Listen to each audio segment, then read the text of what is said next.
La canicule qui s'installe en France jusqu'à 38 degrés, c'est 38 degrés ces prochains jours. Alors dans le sud-ouest, 38 à 39 degrés, 41 degrés ce week-end. Bonsoir Rémi André. Bonsoir Philippe, bonsoir tout le monde. Alors Rémi, cette canicule qui intervient à 3 semaines après la première, j'ai envie de dire c'était au mois de juin, on s'en souvient tous. J'ai l'impression, Rémi André, vous allez me confirmer, que les canicules sont de plus en plus rapprochées. C'est ça ce qui est inquiétant, Rémi. C'est pas tant qu'il y ait des canicules en France, on l'a rappelé, il y a 40, 50 ans, 60 ans, il y en avait, c'est qu'elles soient de plus en plus rapprochées. Oui, effectivement. D'ailleurs, je ne sais pas si vous vous souvenez d'où vient le mot canicule. En fait, ça vient de canicula. Et canicula, c'était le nom que l'on donnait.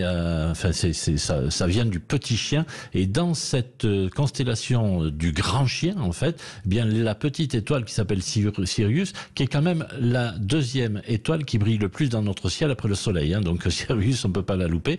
Eh bien, c'est lorsque Sirius se rapproche du Soleil entre le mois de juillet et le mois d'août que nous avions de tout temps en fait les températures les plus chaudes.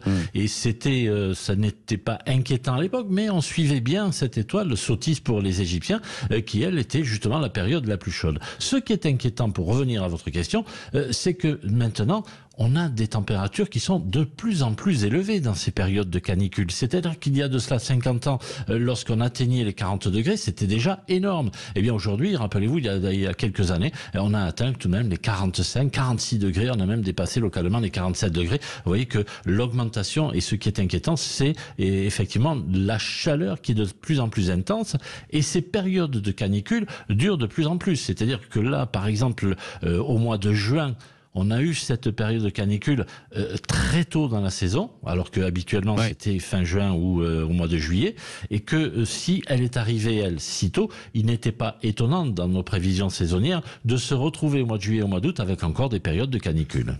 Donc là, on est d'accord, ça va s'étaler sur 8-9 jours à peu près, entre jusqu'à dimanche à lundi prochain, il fera encore 38 à 37 degrés. Oui, c'est 9 jours de canicule à peu près. Alors c'est difficile car en fait les prévisions évoluent assez vite en ce moment.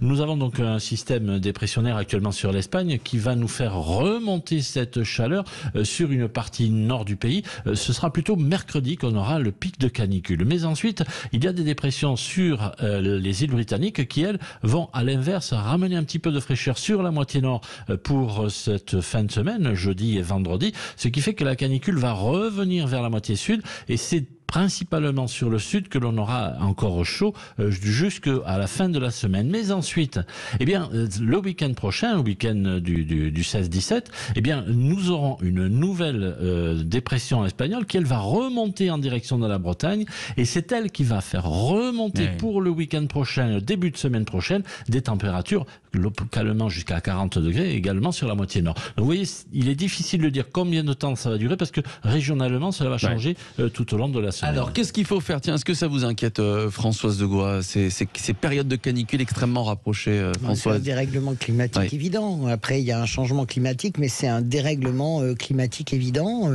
Ensuite, moi, je pense que les êtres humains vont faire comme toujours, au fil des temps, des siècles et des décennies. S'adapter? On va s'adapter, tout simplement. Vous savez qu'il fut une époque, j'en parlais avec le regretté Yves Coppens, qui disait, vous savez qu'à une époque, nous étions entièrement couverts de poils, et que le fait que nous soyons couverts de poils nous empêchait de chasser, parce que on transpirait, parce que l'humanité a vraiment grandi et est née véritablement en Afrique, donc il faisait très chaud. Donc, comme on se transpirait, petit à petit, mais ça a pris des centaines de milliers d'années, nous avons petit à petit perdu nos poils sur l'ensemble du corps pour nous permettre de courir, de ne pas être essoufflé, de pouvoir chasser. Mais on parle à l'échelle de centaines de milliers d'années. Donc je pense que l'être humain, si nous sommes encore là, je le dis bien, s'adaptera. Donc je suis inquiète, oui, mais sans l'être tout à fait. Je pense que la Terre a une capacité d'autorégulation qui est assez monstrueuse pour les espèces qui vivent sur elle, mais qui existent. Qu'est-ce qu'il faut faire, Rémi André, en dehors du fait qu'on va s'adapter, comme l'a dit Françoise de Gois? Est-ce qu'il faut revoir notre façon de consommer, de se comporter, de vivre tout simplement? Alors, je me permets, pardon Françoise, de reprendre un petit peu ce qui vient d'être dit, car en fait, c'est bien ce que Françoise a dit. C'était sur des milliers d'années que nous avions ce genre de truc. Sauf centaines de milliers d'années même. On a eu parfois des brusques changements de température. Hein. Il y a 12 000 ans, ça a été le cas, fin de la glaciation. Nous avons eu de brusques changements de temps, mais pas au point où, sur une centaine d'années, nous avons ce changement climatique. C'est-à-dire que là, on a ça s'appelle un dérèglement en réalité, c'est ça. C'est plus un changement, oui, mais c'est un dérèglement anthropique. C'est-à-dire que ce dérèglement est lié justement à l'activité humaine. Absolument. D'une part, nous sommes de plus en plus nombreux et nous consommons donc de plus en plus d'énergie. Cette énergie, on va la puiser où? Pour l'instant, dans le sol. Ouais. Alors c'est là que les choses se sont amplifiées sur les 100 dernières années. Après, que faut-il faire? Il faut faire chemin inverse. C'est-à-dire que maintenant, il faut aller repuiser dans l'atmosphère le carbone qu'on est allé y mettre. Ça, c'est une première étape. Et deuxièmement, il faut éviter d'en mettre encore plus. Donc là, c'est quelque chose qui ne peut pas se réguler à l'échelle d'un pays ou d'une région. Voilà, c'est pour ça qu'on a fait la COP 21 et qu'il faut continuer à avancer. Il faut faire des puits de carbone, par exemple. Il y a les puits de carbone naturels, mais que nous sommes en train de détruire systématiquement. Je suis d'accord avec vous sur le rôle des êtres humains, Rémi André. Je disais juste que sur des centaines de milliers d'années, à un moment donné, on s'adaptera. Mais il faut d'abord commencer par sauver la planète. Alors, et on aura surtout beaucoup de pertes. On aura énormément de pertes, car vous savez, les dinosaures, je regardais un documentaire sur Arte, j'avais pas compris que les dinosaures, en réalité, en 2h40, très exactement, ont disparu et nous sommes rentrés dans un hiver nucléaire qui a duré 40 ans. Donc voilà, le temps que la poussière retombe et que le soleil puisse réchauffer la Terre. Elle peut vous aider, non, Françoise de Gouard, Rémi André, dans vos activités scientifiques? Elle est bonne, non? Christophe Madrol, juste après Philippe de Christophe. Ça n'a rien à voir. Sur notre façon de consommer. La situation est dramatique. Aujourd'hui, c'est vrai que la question du dérèglement climatique, moi, ça me fait doucement rire, malheureusement. Ça fait 30 ans que je me bats avec les écologistes pour faire que les gens prennent conscience. Et puis, merci à Françoise de rappeler quand même cette COP21 qui a été... des trucs quand même, on a essayé. Je finis, Françoise. Allez-y.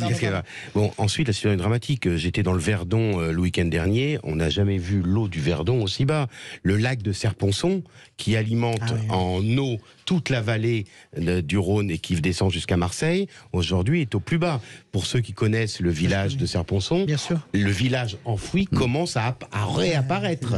On est dans une situation dramatique. Les glaciers des écrins aujourd'hui ont perdu jusqu'à 50 mètres de hauteur et on est dans une situation où on est en zone rouge. Chez moi, le pic du Midi qui est toujours à moins 10, et bien en haut du pic du Midi, maintenant... Ensuite, le dérèglement climatique, effectivement, on essaie, on voit la situation, ma spécialité sur la Méditerranée, on voit aujourd'hui ce qui se passe en Méditerranée, mais quand on parle de dérèglement climatique, on parle aussi de raisons sociales, puisque le réchauffement climatique va nous amener des millions de migrants qui vont remonter du sud au nord. C'est les réfugiés climatiques. On se foutait de Ségolène Royal, rappelle-toi Françoise, et de moi, il y a 10 ans, quand on parlait de réfugiés climatiques, tout le monde se foutait de nous. Aujourd'hui, on est dans une réalité. Alors, il nous reste 30 secondes, Philippe Deveul, je suis désolé. Alors, Philippe. Je peux les utiliser? Oui, allez-y. Je vous les donne. Ce qu'il y a, c'est que, au niveau des poils, c'est vrai qu'il y a quelques souvenirs. On l'aperçoit tous les jours. Au niveau des poils, voilà, mais maintenant, on peut pas régler ça depuis la France, je veux dire, et ça va être très difficile de convaincre la Chine, la Russie, l'Inde. Ils ont tous signé la COP et le problème, c'est qu'on arrive à 8 milliards. Là, on arrive aux 8 milliards d'habitants sur Terre. Donc, c'est vrai que la surpopulation est aussi une conséquence de tous ces dérèglements. C'est possible aussi. Mais je pense que tout le monde a envie que le climat aille mieux et que ça ne peut pas être simplement l'apanage de quelques-uns et que ça peut pas être que la question pour un parti politique, c'est la question pour tout le monde, mais il faut le faire de manière non pas militante mais intelligente. Non, je suis pas d'accord. Merci. On n'a plus le temps. Stop. Par exemple, moi je vais on a plus le temps. Électrique. On n'a plus le temps. Très vite, en une phrase. Le libéralisme n'est pas compatible avec la planète. Je suis d'accord avec Christophe. Dans un instant, le deuxième débat des Vrais Voix. Merci Rémi. Merci Rémi André pour vos explications. À tout à l'heure. Dans un instant, le deuxième débat des Vraies Voix, le grand débat des Vraies Voix. La motion de censure contre le gouvernement qui devrait être rejetée sans surprise. La NUP est-elle la seule force d'opposition? C'est la question que l'on va se poser, que l'on vous pose. Vous votez Twitter, YouTube et vous nous appelez 0826 300 300. À tout de suite.